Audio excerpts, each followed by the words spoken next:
हाँ जी दोस्तों, स्वागत है थोड़े शब्द ही जी थोड़े अपने YouTube channel Race Academy official ते। सो दोस्तों इस वीडियो के विच आपां गल करांगे अज 14 मई तक दीयां जिन्नियां भी इंपोर्टेंट करंट अफेयर न्यूज़ नेगियां सो उन्हां बारे बिल्कुल पंजाबी दे विच आपां गलबात करांगे। प्लस जिन्ने भी एक्सट्रा फैक्ट्स होणगे कोशिश करांगे उन्हां बारे भी गल कीती जावे। तुसीं भी सारी क्लास नूं जरूर ध्यान नाल देखना, इस क्लास नूं लाइक एंड शेयर भी जरूर करिया करो तुसीं।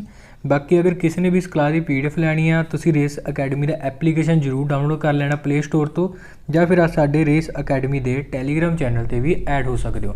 नाल ही तुहानूं उत्थे डेली इस वीडियो की अपडेट यानी कि नोटिफिकेशन भी मिलता रहेगा। सो बाकी बिना किसी देरी तो अज की क्लास आपां शुरू करते हैं। सब तो फर्स्ट क्वेश्चन अज दा अपना, Which country's PM has resigned after losing the confidence of the Council of Ministers in the Parliament? कहते जी किस देश के प्रधानमंत्री ने संसद विच मंत्रियों की कौंसल का भरोसा गवाउण तो बाद अस्तीफा दे दिता गा। देखो अगर आप गल करिए तो जो देश है ये है नेपाल। सो मैं गल कर रहा नेपाल के जो प्रधानमंत्री सी KP शर्मा ओली बारे। KP शर्मा ओली ने किया हुण अपना अस्तीफा दे दिता क्योंकि इत्थों का जो लोअर हाउस सीगा ਉਹਦੇ ਵਿੱਚ कि इन्हों 50% भी सहमति नहीं मिली सी। सो तां करके इन्हों अपना अस्तीफा इत्थों देना पिया। असल दे विच नेपाल देश छोटा जिहा, इत्थे पार्टियां बहुत ज़्यादा नेगियां। सो बहुत ज़्यादा पोलीटिकल पार्टियां होने करके अगर किसी पार्टी की सरकार बनानी पैंदी आ तो उन्होंने किसी ना किसी 2-3 पार्टियां नाल गठजोड़ करना पैंदा गा। सो इस तरीके नाल हुण इन्हां ने कि नेपाल के जो इत्थों के प्रधानमंत्री सी KP शर्मा ओली, और अगर आप गल करिए तो हुण इन्हों कि अपने लोअर हाउस में 50% भी क्या सहमति नहीं मिली सी तो तां करके इन्हों कि अपना अस्तीफा देना पै गया गा। सो इन्हां बारे याद रखना इंपोर्टेंट क्वेश्चन बन सकता गा नेपाल बारे। बाकी देखो नेपाल की गल करिए तो नेपाल की जो कैपिटल है काठमांडू है, याद रखना। और इत्थों के जो राष्ट्रपति ने विद्या देवी भंडारी है जिन्होंने कि इन्होंने अपना अस्तीफा सौंपया गा। अच्छा क्वेश्चन में गल पार्लीमेंट की भी की गई तो याद रखना नेपाल की जो संसद है इसनों आप की कहने हैं तो याद रख सकते नेपाल की संसद का नाम है राष्ट्रीय पंचायत। ठीक है ना, राष्ट्रीय पंचायत कहने आप इनू तो ये बारे याद रखना। सो गल करते हैं जी आप नैक्सट क्वेश्चन बारे। Which state has launched online flood reporting and information management system. देखो जी कहते किहड़े राज के वल्लों हुण एक ना फ्लड रिपोर्टिंग और इन्फॉर्मेशन मैनेजमेंट सिस्टम हुण लॉन्च किया गया गा। अगर आप गल करिए तो यह राज भारत का पहला अजिहा सूबा जिसने इस तरीके का एक सिस्टम लॉन्च किया गा, और यह सूबा जो हैगा असम है। ठीक है ना, तो ये बारे याद रखना इंपोर्टेंट क्वेश्चन बन सकता गा। देखो सिस्टम लॉन्च क्यों किया गया गा, असम दे विच बहुत सारे देखो हड़ आते रहते हैं तो हड़ संबंधी सारी जानकारी रिपोर्ट सारी इस सिस्टम के उत्ते होगी। ठीक है ना, तो इस तरीके का एक सिस्टम लॉन्च करने वाला पहला जो राज बनेगा वो बनया जी असम। ठीक है ना, असम के CM हेमंत बिस्व शर्मा बने ने, नवे बने ने हुण, तो इन्हों द्वारा इस सिस्टम को लॉन्च किया गया। बाकी अगर आप गल करिए जो सिस्टम है इनू डिवेलप किहदे वल्लों किया गया तो 2 संस्थावां तुहानूं ध्यान में रखनियां पैणगीਆਂ। एक तो असम की ही हैगी असम की एक संस्था हैगी डिसास्टर मैनेजमेंट एजेंसी। ठीक है ना, प्लस अंतरराष्ट्रीय एक संस्था अपनी हैगी यूनीसैफ। यूनीसैफ का पूरा होंदा यूनाइटेड नेशनल चिल्ड्रनस फंड। ठीक है ना, तो ये वल्लों दोनों अपनी एजेंसियां वल्लों क्या इस सिस्टम को लॉन्च किया डिवेलप किया गया और जिसनों कि हुण असम स्टेट में किया लॉन्च किया गया। तो इन्ने के फैक्ट तुसीं इस क्वेश्चन रिलेटेड याद रख सकते होंगे, इंपोर्टेंट क्वेश्चन हैगा। बाकी देखो गल असम की कर लैने आप। असम की गल करिए तो कैपिटल याद रखना जी दिसपुर इत्थे कैपिटल है। CM मैं तुहानूं हुणी दस्से नवे बने ने हेमंत बिस्व शर्मा, और गवर्नर इत्थे हैगे ने जगदीश मुखी। ठीक है ना, बाकी असम बारे जब भी आप गल करते हैं तुहानूं मैं कुछ योजनावां दसदा हुंदा जिहड़ियां असम नाल तुहानूं याद रखने पैणगीਆਂ और रीसेंटली इन्होंने लॉन्च कीतियां सीगीਆਂ। एक योजना हैगी सीगी चाह बगीचा धन पुरस्कार योजना, और इस तो इलावा एक सी प्रज्ञान भारती योजना, भाषा गौरव योजना शुरू की थी इन्होंने, ओरू नोडू योजना शुरू की सी, और इस तो इलावा एक सी ब्रह्म सारथी योजना। वैसे एक आयुष्मान CAPF योजना भी इन्होंने शुरू किया सीगा। तो ये कुछ योजनावां ने जिहड़ियां इंपोर्टेंट नेगियां असम नाल रिलेटेड याद रखना। अच्छा एक फैक्ट होर हैगा असम नाल रिलेटेड, अगर कदे भी क्वेश्चन आ जाए नॉर्थ ईस्ट का पहला गावां दे वास्ते एक हस्पताल खोलिया गया सी अपने, वो किहड़े राज विच खोलिया गया सीगा, याद रखना असम दे विच ही वो खोलिया गया सी गावां वास्ते। बाकी इस तो इलावा असम नाल रिलेटेड कुछ एक नैशनल पार्क जिवें कि काजीरंगा नैशनल पार्क याद रखना, एक सिंह वाले गैंडे वास्ते बड़ा फेमस है। नामेरी नैशनल पार्क देखने को मिलेगा, इत्थे मानस नैशनल पार्क देखने को मिलेगा, औरंग नैशनल पार्क और दिब्बड़ू शिखा नैशनल पार्क तुहानूं इत्थे देखने को मिल जाएगा। तो इन्हां बारे भी तुसीं याद रख सकते हो। सो गल करते हैं नैक्सट क्वेश्चन बारे जी। passage exercise passex was organized in the Arabian Sea between India and which country? ਕਹਿੰਦੇ ਜੀ ਪੈਸੈਕਸ ਅਭਿਆਸ ਭਾਰਤ ਅਤੇ ਕਿਹੜੇ ਦੇਸ਼ ਵਿਚਕਾਰ ਹੁਣ ਨਾ ਅਰਬ ਸਾਗਰ ਦੇ ਵਿੱਚ ਹੋਇਆ। ਦੇਖੋ ਅਗਰ ਆਪਾਂ ਇਸ ਐਕਸਰਸਾਈਜ਼ ਦੀ ਗੱਲ ਕਰੀਏ ਤਾਂ ਆਪਣੇ ਭਾਰਤ ਅਤੇ ਇੰਡੋਨੇਸ਼ੀਆ ਵਿਚਕਾਰ ਇਹ ਹੋਈ ਆ। ਦੋਨਾਂ ਦੇਸ਼ਾਂ ਦੀ ਨੇਵੀ ਦੇ ਵਿਚਕਾਰ ਇਹ ਐਕਸਰਸਾਈਜ਼ ਹੋਈ ਸੀ। ਕਿੱਥੇ ਹੋਈ ਸੀ ਭਲਾ? ਅਰੇਬੀਅਨ ਸੀ ਵਿੱਚ ਹੋਈ ਸੀ। ਇਹ ਵੀ ਯਾਦ ਰੱਖਣਾ। ਤਾਂ ਸਿੰਪਲ ਇਸ ਕੁਐਸਚਨ ਨਾਲ ਰਿਲੇਟਡ ਤੁਸੀਂ ਇੰਡੋਨੇਸ਼ੀਆ ਬਾਰੇ ਯਾਦ ਰੱਖਿਓ, ਇਹੀ ਬਹੁਤ ਹੈ। ਬਾਕੀ ਇੰਡੋਨੇਸ਼ੀਆ ਦੀ ਕੈਪੀਟਲ ਇੰਪੋਰਟੈਂਟ ਹੈ ਜੀ। ਪਹਿਲਾਂ ਇੱਥੇ ਜਕਾਰਤਾ ਕੈਪੀਟਲ ਸੀ, ਬਟ ਹੁਣ ਨਵੀਂ ਕੈਪੀਟਲ ਇੱਥੋਂ ਦੀ ਹੈਗੀ ਈਸਟ ਕਾਲੀਮੈਂਟਨ, ਠੀਕ ਹੈ ਨਾ। ਔਰ ਕਰੰਸੀ ਇੱਥੇ ਚੱਲਦੀ ਹੈ ਰੁਪਇਆ। ਬਾਕੀ ਇੱਥੋਂ ਦੇ ਜੋ ਰਾਸ਼ਟਰਪਤੀ ਨੇ ਜੋਕੋ ਵਿਡੋਡੋ ਇਹਨਾਂ ਨਾਮ, ਇਹਨਾਂ ਬਾਰੇ ਯਾਦ ਰੱਖਣਾ। ਸੋ ਗੱਲ ਕਰਦੇ ਹਾਂ ਨੈਕਸਟ ਕੁਐਸਚਨ ਬਾਰੇ। Who has won the world food price 2021? ਕਹਿੰਦੇ ਜੀ ਕਿਸ ਨੂੰ ਹੁਣ ਵਰਲਡ ਫੂਡ ਪ੍ਰਾਈਜ਼ 2021 ਜਿਹੜਾ ਹੈ ਮਿਲਿਆਗਾ। ਤਾਂ ਇਸ ਵਾਰੀ ਦਾ ਜੋ ਵਰਲਡ ਫੂਡ ਪ੍ਰਾਈਜ਼ ਹੈ ਜੀ ਡਾਕਟਰ ਸ਼ਕੁੰਤਲਾ ਥਿਲਸਟ ਨੂੰ ਮਿਲਿਆਗਾ। ਆਪਸ਼ਨ ਨੰਬਰ ਏ ਵਿੱਚ ਤੁਸੀਂ ਇਹਨਾਂ ਨਾਂ ਦੇਖ ਰਹੇ ਹੋਗੇ। ਭਾਰਤੀ ਮੂਲ ਦੀ ਇੱਕ ਪੋਸ਼ਣ ਮਾਹਰ ਇਹ ਹੈਗੀ। ਪੋਸ਼ਣ ਮਤਲਬ ਸਹੀ ਆਹਾਰ, ਸਹੀ ਖਾਣੇ ਦੀ ਮਾਹਰ ਹੈ। ਕੋਵਿਡ ਦੇ ਸਮੇਂ ਦੌਰਾਨ ਲੋਕਾਂ ਨੂੰ ਅਵੇਅਰ ਕਰਨ ਸੰਬੰਧੀ ਕਰਕੇ ਇਹਨਾਂ ਨੂੰ ਜਿਹੜਾ ਅਵਾਰਡ ਦਿੱਤਾ ਗਿਆ ਵਰਲਡ ਫੂਡ ਪ੍ਰਾਈਜ਼, ਠੀਕ ਹੈ। ਤਾਂ ਇਹਦੇ ਬਾਰੇ ਜ਼ਰੂਰ ਯਾਦ ਰੱਖਣਾ, ਇੰਪੋਰਟੈਂਟ ਇਹ ਅਵਾਰਡ ਹੈਗਾ। ਸੋ ਇਹਦੇ ਬਾਰੇ ਯਾਦ ਰੱਖ ਸਕਦੇ ਹੋ ਤੁਸੀਂ। ਬਾਕੀ ਜਿਹੜਾ ਇਹ ਅਵਾਰਡ ਹੈ ਦਿੱਤਾ ਜਾਂਦਾ ਵਰਲਡ ਫੂਡ ਆਰਗੇਨਾਈਜੇਸ਼ਨ ਵੱਲੋਂ ਦਿੱਤਾ ਜਾਂਦਾ ਔਰ ਇਸ ਦੀ ਸ਼ੁਰੂਆਤ ਹੋਈ ਸੀ ਸੰਨ 1986 ਤੋਂ, ਠੀਕ ਹੈ ਨਾ। ਤਾਂ ਇਹਦੇ ਬਾਰੇ ਇੰਨੇ ਫੈਕਟ ਯਾਦ ਰੱਖਣੇ।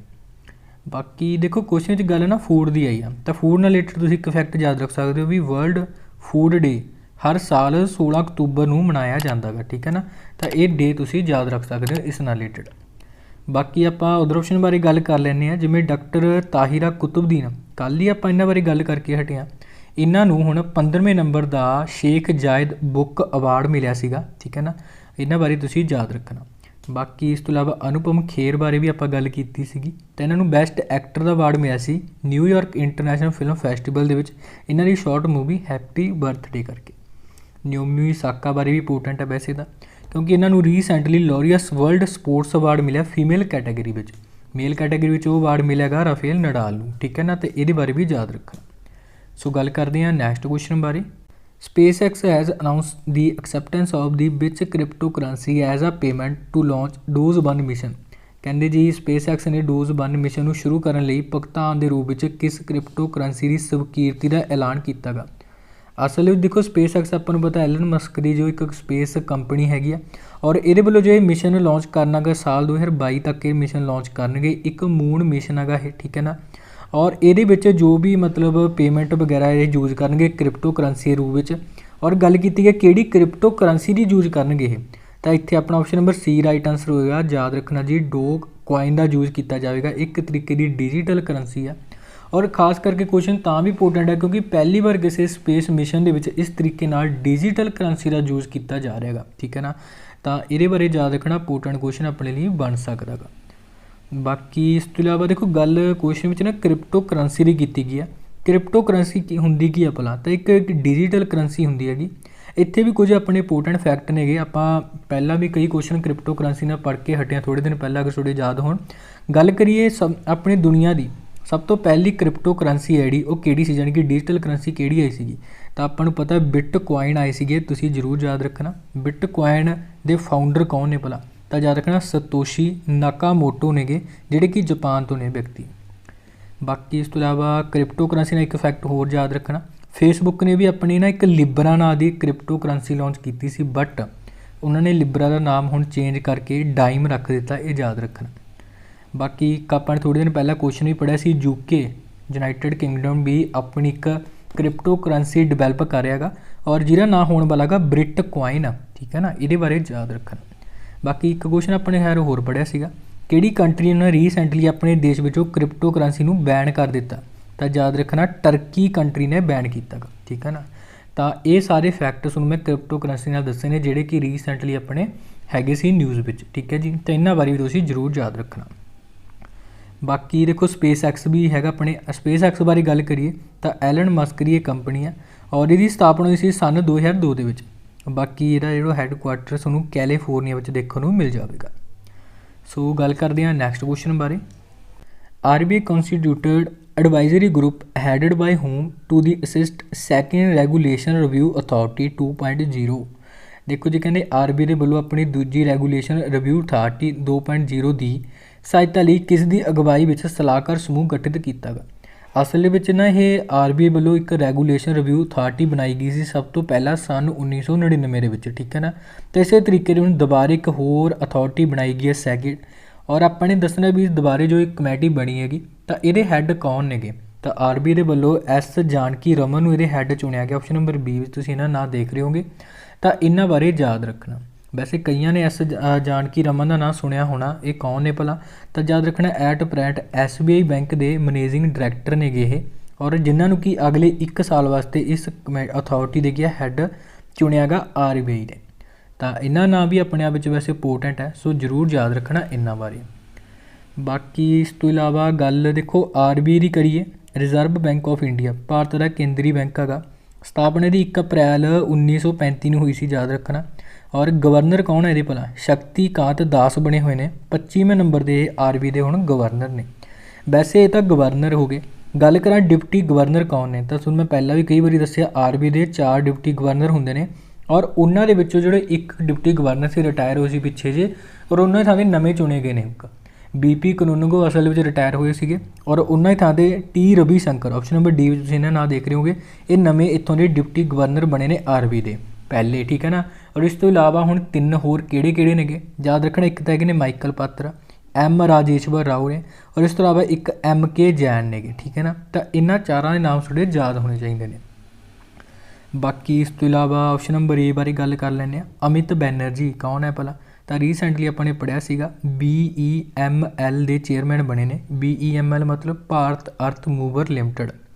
ਸੁਭਾਸ਼ ਕੁਮਾਰ ਬਾਰੇ ਯਾਦ ਰੱਖ ਸਕਦੇ ਹੋ, ONGC ਦੇ MD ਦੇ ਚੇਅਰਮੈਨ ਬਣੇ ਨੇ ਰੀਸੈਂਟਲੀ। ONGC ਮਤਲਬ oil and natural gas corporation ਦੇ, ਠੀਕ ਹੈ ਨਾ, ਯਾਦ ਰੱਖਣਾ ਸੁਭਾਸ਼ ਕੁਮਾਰ ਬਾਰੇ ਵੀ।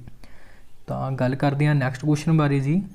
ਹੂ has bean awarded the green energy award by the Indian chamber of commerce. ਕਹਿੰਦੀ ਜੀ ਇੰਡੀਅਨ ਚੈਂਬਰ ਆਫ ਕਮਰਸ ਦੇ ਦੁਆਰਾ ਗ੍ਰੀਨ ਐਨਰਜੀ ਅਵਾਰਡ ਕਿਸ ਨੂੰ ਦਿੱਤਾ ਗਿਆ ਗਾ। ਤਾਂ ਤੁਸੀਂ ਜ਼ਰੂਰ ਯਾਦ ਰੱਖਣਾ ਭਾਰਤ ਦੀ ਜੋ ਆਪਣੀ ਇੱਕ insurance regulatory and development authority ਹੈਗੀ, ਜਿਹਦਾ ਨਾਂ ਗਾ ਰੀਡਾ। ਆਪਸ਼ਨ ਨੰਬਰ C ਇੱਥੇ ਰਾਈਟ ਆਂਸਰ ਹੋ ਜਾਏਗਾ। ਇਹਨੂੰ ਦਿੱਤਾ ਗਿਆ ਇਸ ਵਾਰੀ ਦਾ ਗ੍ਰੀਨ ਐਨਰਜੀ ਅਵਾਰਡ। ਰੀਡਾ ਦੀ ਵੈਸੇ ਫੁੱਲ ਫਾਰਮ ਦੀ ਮੈਂ ਗੱਲ ਕਰਾਂ ਤਾਂ Indian renewable energy development agency ਹੈਗਾ। ਸੋ ਇਸ ਨੂੰ ਕੀ ਹੈ ਇੰਡੀਅਨ ਚੈਂਬਰ ਆਫ ਕਮਰਸ ਵੱਲੋਂ ਗ੍ਰੀਨ ਐਨਰਜੀ ਅਵਾਰਡ ਦਿੱਤਾ ਗਿਆ ਗਾ। ਤਾਂ ਸਿੰਪਲੀ ਤੁਸੀਂ ਇਹਦੇ ਬਾਰੇ ਬਸ ਇਹੀ ਯਾਦ ਰੱਖਣਾ। ਸੋ ਨੈਕਸਟ ਕੁਐਸਚਨ ਬਾਰੇ ਗੱਲ ਕਰਦੇ ਹਾਂ। What is the United Nations estimates India's GDP growth rate to be 2022? ਕਹਿੰਦੇ ਜੀ ਸੰਯੁਕਤ ਰਾਸ਼ਟਰ ਨੇ ਸਾਲ 2022 ਤੱਕ ਭਾਰਤ ਦੀ GDP ਵਿਕਾਸ ਦਰ ਦਾ ਹੋਣ ਦਾ ਕਿੰਨਾ ਅਨੁਮਾਨ ਲਗਾਏਗਾ। ਦੇਖੋ ਪਹਿਲੀ ਗੱਲ ਤਾਂ ਇੱਕ ਗੱਲ ਇੱਥੇ ਧਿਆਨ ਰੱਖਣਾ, ਯੂਨਾਈਟਿਡ ਨੇਸ਼ਨ ਵੱਲੋਂ ਜੋ ਆਪਣੀ GDP ਪ੍ਰੈਡਿਕਟ ਕੀਤੀ ਗਿਆ ਸਾਲ 2022 ਵਾਸਤੇ ਕੀਤੀ ਗਿਆ, ਨਾ ਕਿ ਸਾਲ 2021 ਵਾਸਤੇ। ਜ਼ਿਆਦਾਤਰ ਹੁਣ ਕੰਪਨੀ ਨੇ ਕੀ 2021 ਵਾਸਤੇ ਪ੍ਰੈਡਿਕਟ ਕੀਤੀ ਆ, ਬਟ ਯੂਨਾਈਟਿਡ ਨੇਸ਼ਨ ਨੇ ਸਾਲ 2022 ਵਾਸਤੇ ਪ੍ਰੈਡਿਕਟ ਕੀਤੀ ਆ। ਔਰ ਯੂਨਾਈਟਿਡ ਨੇਸ਼ਨ ਨੇ ਕਿਹਾ ਵੀ ਆਪਣੀ ਜੋ ਗਰੋਥ ਰੇਟ ਹੈ 10.1% ਰਹਿਣ ਵਾਲੀ ਆ ਸਾਲ 2022 ਵਾਸਤੇ। ਅੱਛਾ ਇਹਦਾ 2022 ਵਾਸਤੇ, ਬਟ ਕੁਐਸਚਨ ਐਵੇਂ ਵੀ ਆ ਸਕਦਾ ਵੀ ਯੂਨਾਈਟਿਡ ਨੇਸ਼ਨ ਨੇ ਆਪਣੀ ਜੋ ਸਾਲ 2021-22 ਵਾਸਤੇ ਜਾਣੀ ਕਿ 2021 ਵਾਸਤੇ ਕਿੰਨੀ ਗਰੋਥ ਰੇਟ ਪ੍ਰੈਡਿਕਟ ਕੀਤੀ ਆ। ਤਾਂ ਯਾਦ ਰੱਖਣਾ ਯੂਨਾਈਟਿਡ ਨੇਸ਼ਨ ਨੇ 2021 ਵਾਸਤੇ ਆਪਣੀ 7.5% ਪ੍ਰੈਡਿਕਟ ਕੀਤੀ ਆ, ਔਰ ਅਗਲੇ ਸਾਲ 10.1%, ਠੀਕ ਹੈ ਨਾ। ਤਾਂ ਇਹਦੇ ਵਿੱਚ ਥੋੜ੍ਹਾ ਜਿਹਾ ਡਿਫਰੈਂਸ ਆਪਣਾ ਜ਼ਰੂਰ ਯਾਦ ਰੱਖ ਲੈਣਾ। ਬਾਕੀ ਯੂਨਾਈਟਿਡ ਨੇਸ਼ਨ ਬਾਰੇ ਗੱਲ ਕਰੀਏ ਤਾਂ ਹੈੱਡ ਕੁਆਟਰ ਨਿਊਯਾਰਕ ਸਿਟੀ ਵਿੱਚ ਦੇਖਣ ਨੂੰ ਮਿਲੇਗਾ। ਸਥਾਪਨਾ ਦੀ 24 ਅਕਤੂਬਰ 1945 ਨੂੰ ਹੋਈ ਸੀ। ਸੋ 24 ਅਕਤੂਬਰ ਨੂੰ ਹਰ ਸਾਲ ਯੂਨਾਈਟਿਡ ਨੇਸ਼ਨ ਡੇ ਵੀ ਆਪਾਂ ਸੈਲੀਬ੍ਰੇਟ ਕਰਦੇ ਹਾਂ। ਮੈਂਬਰ ਕੰਟਰੀਆਂ ਐਟ ਪ੍ਰੈਂਟ 193 ਹੈਗੀਆਂ। ਸੈਕਟਰੀ ਜਨਰਲ ਹੈਗੇ ਨੇ ਅੰਟਾਨੀਓ ਗੁਟਰੇਸ, ਇਹ ਜ਼ਰੂਰ ਯਾਦ ਰੱਖਣਾ। ਬਾਕੀ ਦੇਖੋ ਆਪਸ਼ਨ ਨੰਬਰ B, C ਅਤੇ D ਇਹ ਵੀ ਇੰਪੋਰਟੈਂਟ ਹੈ। ਕਿਉਂਕਿ ਇੱਕ ਆਪਣੀ ਕੰਪਨੀ ਹੈ ਨਮੂਰਾ ਦੇ ਵੱਲੋਂ ਆਪਣੀ ਜੋ ਗਰੋਥ ਰੇਟ ਹੈ ਸਾਲ 2021 ਵਾਸਤੇ 10.8% ਪ੍ਰੈਡਿਕਟ ਕੀਤੀ ਗਈ ਹੈਗੀ।